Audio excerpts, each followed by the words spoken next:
Hello friends, welcome back to my channel.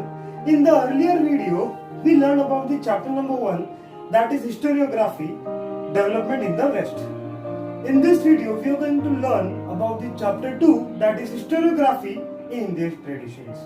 दोस्तों इस chapter को हम दो पार्ट में देखेंगे, that is 2.1 and 2.2. 2.1 में हम देखेंगे ट्रेडिशन ऑफ इंडियन हिस्टोरियोग्राफी और 2.2 में हम देखेंगे वेरियस आइडियोलॉजिकल फ्रेमवर्क्स. क्लियर दोस्तों, अगर आप ध्यान से देखोगे तो 2.1 को मैंने यहाँ पे डिवीजन में बांटा है. इट मींस मैंने यहाँ पे प्रीव्यू लिखा है. दोस्तों मैंने प्रीव्यू यहाँ पे इसलिए लिखा है बिकॉज 2.1 इज लेंथी एंड बहुत सारे फैक्चुअल डिटेल्स हैं इसके अंदर. तो अगर आपको ये वीडियो को अच्छे से समझना है, ये चैप्टर को अच्छे से समझना है, तो पहले आपको प्रीव्यू पे ध्यान देना पड़ेगा. यस, अभी देखते हैं हम प्रीव्यू में क्या देखने वाले हैं. फर्स्ट ऑफ ऑल 2.1 में हम 3 इंपॉर्टेंट पार्ट्स देखेंगे, that is ancient historiography, medieval historiography and modern historiography. Ancient historiography में हम सबसे पहले इंस्क्रिप्शंस के बारे में पढ़ेंगे, फिर उसके बाद हम इंडियन लिटरेचर्स के बारे में पढ़ेंगे और finally we are going to talk about the final step and important step taken towards the Indian historiography. इसका मतलब राइटिंग ऑफ हर्षचरित्र. जब हर्षचरित्र लिखा गया था मतलब it was important step in Indian historiography during ancient time. Clear. इसके बाद हम मिडाइवल हिस्ट्री देखेंगे जिसमें सबसे इंपॉर्टेंट हम जियाउद्दीन बरानी की राइटिंग्स को देखेंगे. फिर उसके बाद हिस्टोरियंस इन मुगल कोर्ट्स, वो लोग कैसे लिखते थे, वो लोग का क्या अप्रोच था, वो देखेंगे और फाइनली बखर देखेंगे. Bakhar is very important historical document which tell us about the history of medieval India. Clear. और फाइनली मॉडर्न हिस्टोरियोग्राफी में हम देखेंगे सर अलेक्जेंडर कनिंघम के बारे में, सर जॉन मार्शल के बारे में. We will also see about the writings of James Mill, writings of Mount Stuart Elphinstone and writings of Grand Doves along with the writings of Colonel Todd and Wilson Hunter. Clear? दोस्तों ये बहुत ही important preview है. इस preview में मैंने main part डाला है 2.1 का और अगर आप इस मेन पार्ट को लर्न करते हो तो आपको आगे के चैप्टर में पढ़ना इजी हो जाएगा. 2.1 का मेन पार्ट आपके दिमाग में ऑलरेडी रहेगा, फिर आपको पता होगा कि आपको कौन से पॉइंट्स को याद रखना है. क्लियर. इसलिए ये प्रीव्यू बहुत इंपॉर्टेंट है. So please pay attention. इस प्रीव्यू के पॉइंट्स को आप टेक्स्ट बुक में भी मार्क कर सकते हैं, नोटबुक में भी लिख सकते हैं. Yes, please pay attention. Thank you so much. Welcome back to my channel. Let's start with the main part, that is historiography in ancient period. As far as ancient period is concerned, great deeds of our ancestors, social transition as well as mythological lore, all these are preserved with the help of oral recitals. Now what does it mean? दोस्तों, great work of our ancestors is nothing but great deeds of our ancestors. Social transition, changes in the society like changes in economy, changes in trade, changes in technology, changes in the lifestyle of local people, changes in the lifestyle of women, ये सब social transition में आता है.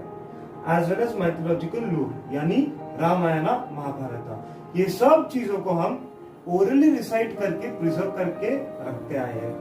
Clear. कैसे? Let's understand this. अभी ancient times में ऐसे बहुत सारे किंग्स हैं जिनका वर्क फेमस है आज के तारीख में. Yes, as you can see the image and the details कि किस तरीके से ये काम किया गया था. यस और नो.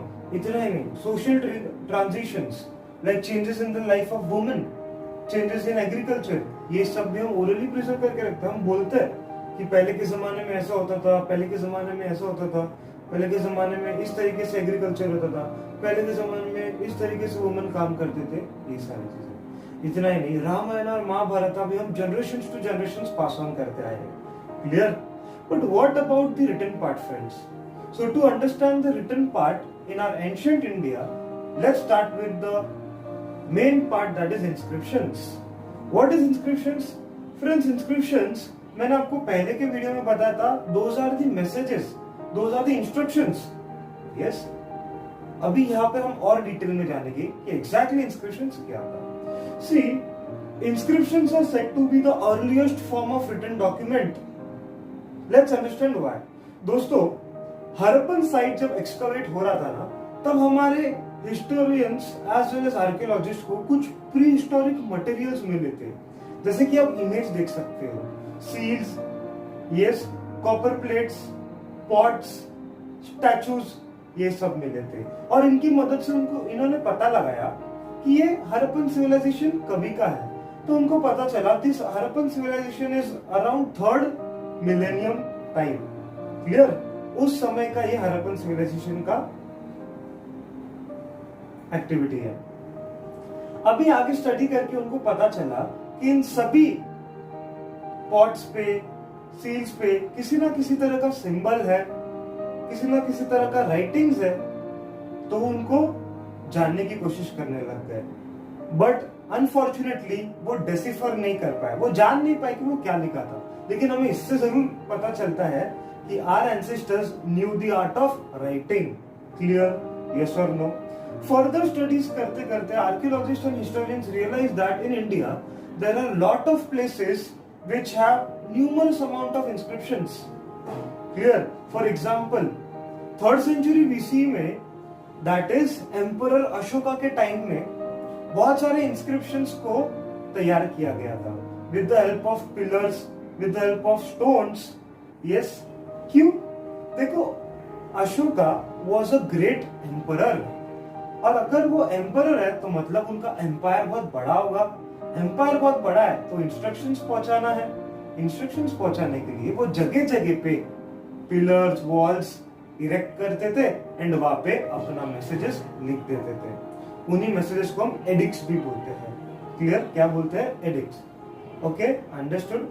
फर्दर स्टडी करने के बाद हिस्टोरियंस एंड आर्कियोलॉजिस्ट को ये पता चला कि जो इंस्क्रिप्शंस है ना, is not only limited to stones, pillars, but ये इंस्क्रिप्शंस हमें कॉइन्स में भी मिलता है। As you can see the image here, yes or no? इतना ही नहीं, हमें मेटल इमेजेस में भी कुछ ना कुछ इंस्क्रिप्शंस मिलता है, स्कल्पचर्स में भी मिलता है, as well as copper plates में भी मिलता है। Clear?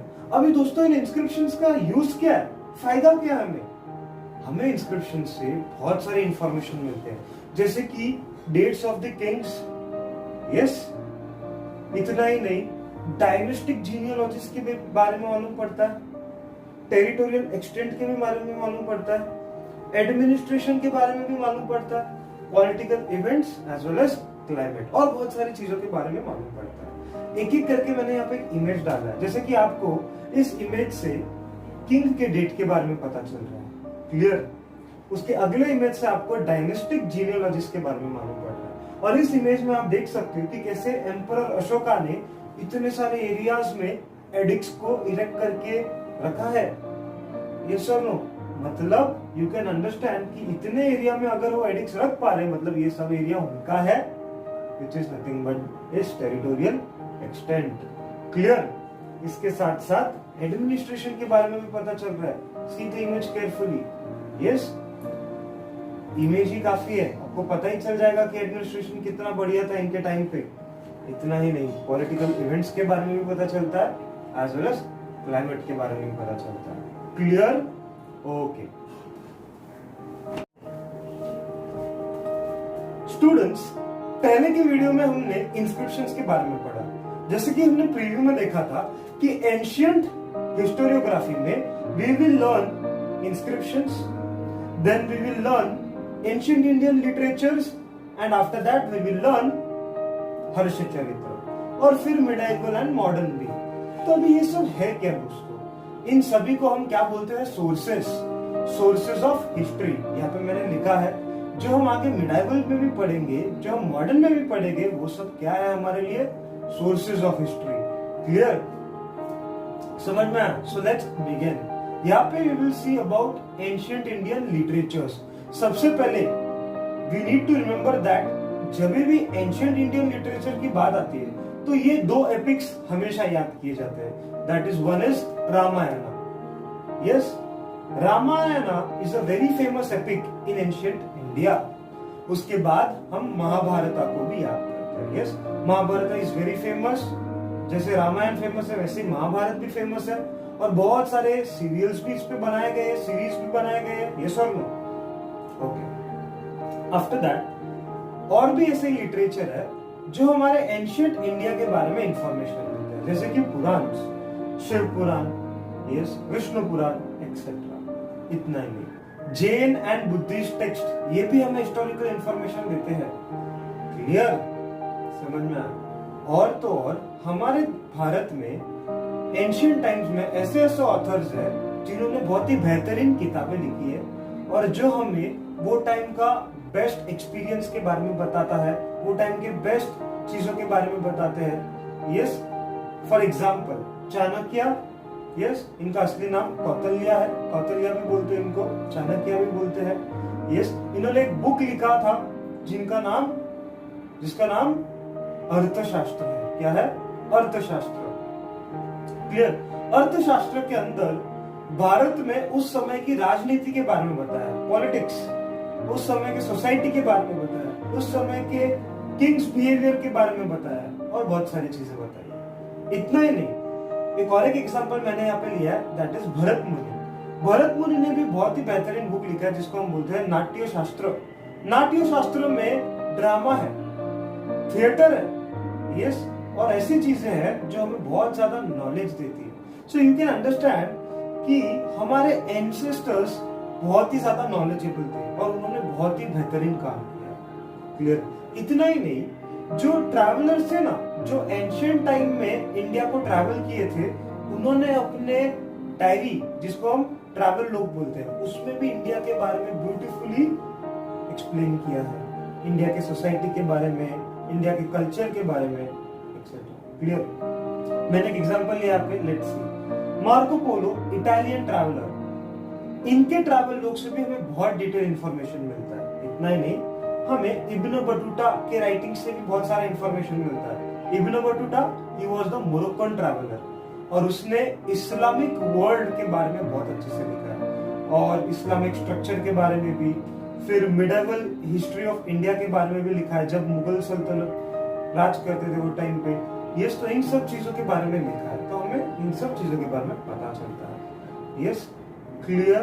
Okay, so this video is important regarding objective is concerned. Okay, in exam they can ask you identify the wrong pair, or else they will ask you concept chart or flow chart.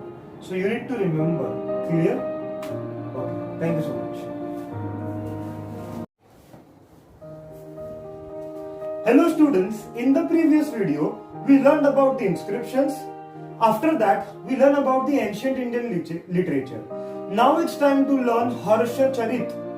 Yes, नाम को समझ लेते हैं पहला, हर्षचरित। हर्ष is the name of a person and Charit means his deeds. तो हम यहाँ पे क्या देखेंगे? deeds of हर्ष। अब ये हर्ष कौन है? To be more precise, this Harsh is King Harsh, that is King Harshvardhan. समझ में आया? ओके, सो हर्ष चरित्र में है क्या? It is the biography of the king Harshavardhana and this biography was written by Banabhatta in 7th century CE. Banabhatta कौन थे? He was the great poet as well as great writer in the courts of king Harsha. King Harsha के time के बहुत बड़े writer, बहुत बड़े poet है और उन्होंने सोचा एक दिन क्यों ना मैं राजा हर्षवर्धन के बारे में लिखूं, उनके लाइफ के बारे में लिखूं। इसलिए हर्ष चरित्र की शुरुआत हुई। अब हर्ष चरित्र में बहुत ही इंपॉर्टेंट एंड रियल पिक्चर बताया गया about what? About the society at that time, about the social life as well as about the political life. इतना ही नहीं, about the religious, cultural and economic life of the people at that time, ये सब भी बताया।